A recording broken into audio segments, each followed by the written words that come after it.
Everybody, so welcome to my channel. Joy has questions. First off, before I even get started, to the over 100 and something people that joined to subscribe to me, I am overwhelmed and so thankful that you all really want to check me out and see what I have to do or what I have to talk about. I am still getting acclimated to YouTube, so don't think for a second that I'm like, oh, she too good to respond to my comment. Not that at all. I'm just like, there's so much to respond to. I'm going to be doing this like all week. So thank you. And hopefully I'll be able to get to everyone, or, at least just say in my own little small way, thank you. But if not, you will be seeing it here. So thank you, everybody. And I hope you continue to enjoy my content. So let's jump right into it.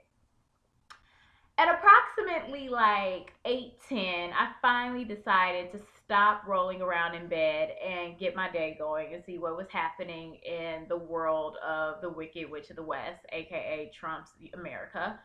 And I kept seeing on my timeline, Betsy DeVos, Betsy DeVos. And I'm like, who the hell is Betsy DeVos? And then I remembered that she is the woman that Trump is nominating to be the new Secretary of Education. Now, when I think of education, I think of, intelligence, smarts, the brain, functioning, just basic, synonyms that go with education. And in looking at Betsy, Betsy doesn't have any of it. I looked at her and was like, you are like Betsy, the education scammer. I was so flabbergasted. Like, there's no other way to put that. I'm going to use all of my Caucasian etiquette in this. I was so flabbergasted at the fact that she didn't understand what the difference was between proficiency and growth.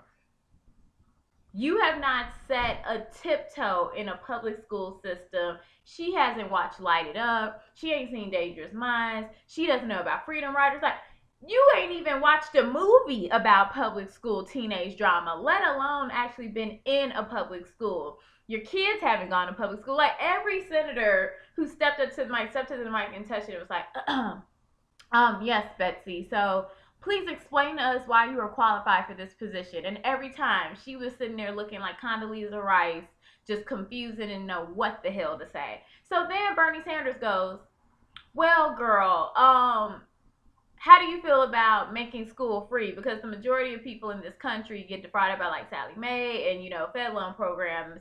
And the government is the largest proprietor of giving like student loans to people, which, mind you, puts people in thousands of dollars worth of debt. This broad tapped her mic and in a crisp and firm, entitled voice went, well, Bernie, not everything in life is free. Not everything in life is free. Is that a true statement? Yes. My mama, there's not a person whose parents ain't said that to them, whose praying grandmother ain't said that. Like, it signifies that, yes, you have to work for it. Not everything in life is free. But girl, you are a billionaire who, mind you, already is conflicted in this whole situation, because I'm like, your family has ties to anti-LGBTQ or groups that you all have donated thousands of dollars to. You are a former committee woman for the Republican National Convention for Michigan for like years. And then to top it off, you have absolutely no understanding of the job in which you are trying to get. Like, this is fuck it. Tomorrow, I'm applying to be a coder for Microsoft. Or I'm going to be like, you know what? I think I'm going to, join the Miami Heat. Why not? Like, I clearly don't have to have any sort of skills related to the position that I'm trying to get. Because this is the craziest thing I have ever seen. Like, I wanted to hashtag the whole committee meeting, like, iconic. Like, this is never before have you seen that. She looked like a confused, where in the world is Carmen Sandiego? Like, where in the world is Betsy DeVos in all of this? She had no firm answers. She didn't make sense. She couldn't even tell you why guns should not be in schools. And said, and quote, well, I don't know if that's necessarily a good thing, because there are certain school districts in certain, states where there are grizzly bears in the area. What? Because there are grizzly bears in the area. Okay, well, Chicago got roaches in their public school system. So apparently, let's just get BB guns and shoot them all down the hallway. They also have rodents. So, do you hear the logic of what we have to deal with? To go from Arnie Duncan, Arnie Duncan. And this is where we're going to. A woman that can't even spell public school, let alone understand the concept of what it is. And then she says she wouldn't necessarily take off the table vouchers, which, number one, prevent a real cause for diversity and kind of like messes that up. And then on top of it, she had nothing to say in terms of like structured and proven 40 year long proven structures that have at least kept the public school system in the United States of America afloat. It's going to be like taking away the Affordable Health Care Act, but for education. And I was just so disgusted. And then on top of it, I just kept looking at her. For some reason, I kept thinking about Miss Frizzle from the Magnet School Bus and how much I loved her. And I was just like, why can't Miss Frizzle just turn into a real person? Come out with her crazy ass red hair, her A-line dresses with like the solar system or the digestive system or like, a baseball field, and just be like, girl, sit down, I got this. Her, Liz, the kids, everybody. I've learned more from Miss Frizzle in the years that I watched that TV show than I did looking at someone who is supposed to now lead the country in education. Mind you, a country that is like, what, seventh on the world scale? People can't even get tech jobs because a lot of the tech industrialists are going, no one's smart. Like, we would love to fill these positions, but no one is smart enough to keep up with what China is doing in technology or what Russia is doing in technology. Clearly, can't nobody keep up to Russia. They about to hack the whole damn country. They are literally like, you've got mail. And it's just going to be everybody's social security numbers. I'm like, there's nothing that we can do to prevent it. So, is education something that should be on the forefront? Yes. But at least have someone who is educated, who is on the forefront. I'm like, there are too many teachers that are about to suffer if more schools get closed. If now you're trying to privatize, this is just so you can get richer. This is just going to be a repeat of what Bush did, put all his little weak ass friends in office, and then they just divvy up the country for their own benefit. And Obama's trying.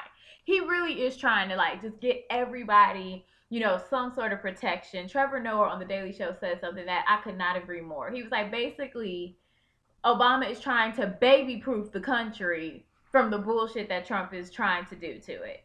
And I can't just sit calmly and see this amount of betrayal. Like, somewhere FDR is rolling around in his grave and Lincoln is about to just pop up and be like, I did not get shot in the head when I took my wife to go see How to Make It in America or whatever that damn play was, for me then to become assassinated and a martyr, and for hundreds of years later for this to bullshit to occur.